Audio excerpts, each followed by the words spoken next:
UPSC ఇండియాలో ఐఏఎస్లు, ఐపీఎస్లు, ఐఆర్ఎస్లు అని రికమెండ్ చేసే ఒక కాన్స్టిట్యూషనల్ బాడీ. సో నాకు ఎప్పుడు ఒక డౌట్ ఉండేది, చాలా మంది యూపీ, బీహార్ నుంచి ఐఏఎస్లు, ఐపీఎస్ ఎటు ర్యాంకులు కొడుతున్నారా? ఆల్రెడీ అండర్ డెవలప్డ్ స్టేట్స్, లేకపోతే ఈ రౌడీజము, గుండాయిజం ఇవి ఉంటాయి కదా, ఐఏఎస్ ఎట్లా సాధిస్తున్నారు అబ్బా అనుకునేవాడిని. సో ఒక పాయింట్ నాకు అనిపించింది, ఒక 10th క్లాస్ ఎగ్జామ్ అప్పుడు చాలా మంది కాపీ కొడుతున్నట్టు, స్లిప్లు అందిస్తున్నట్టు పోస్టులు చూసాను. మరి అలానే సేమ్ అక్కడ ఏ ప్రాంతంలో ఎక్కడ ఎవడే ఐఏఎస్ ఎగ్జామ్ కి కాపీ కొట్టి ఐఏఎస్ అవుతున్నారు ఎవరికి తెలుసు? ఎందుకంటే అక్కడ ఎక్కువ సర్వేలెన్స్ ఉండదు, అసలు సీసీ కెమెరాలు ఏమున్నాయో ఏమో ఎవరికి తెలియదు.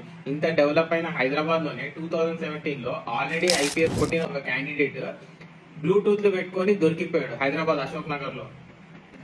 ఇప్పుడు రీసెంట్ గా ఇంకొక ఆమె ఐఏఎస్ కొట్టింది ఫేక్ సర్టిఫికెట్లు పెట్టుకొని, ఎకనామిక్ బ్యాక్వర్డ్ సర్టిఫికెట్, మళ్ళీ ఫిజికల్ హ్యాండిక్యాప్డ్ అని సర్టిఫికెట్, ఇంకొక ఓబీసీ క్రీమీ లేయర్ సర్టిఫికెట్, ఇట్లా అన్ని ఫేక్ సర్టిఫికెట్లు పెట్టుకొని ఐఏఎస్ గా ర్యాంక్ కొట్టింది ఇప్పుడు.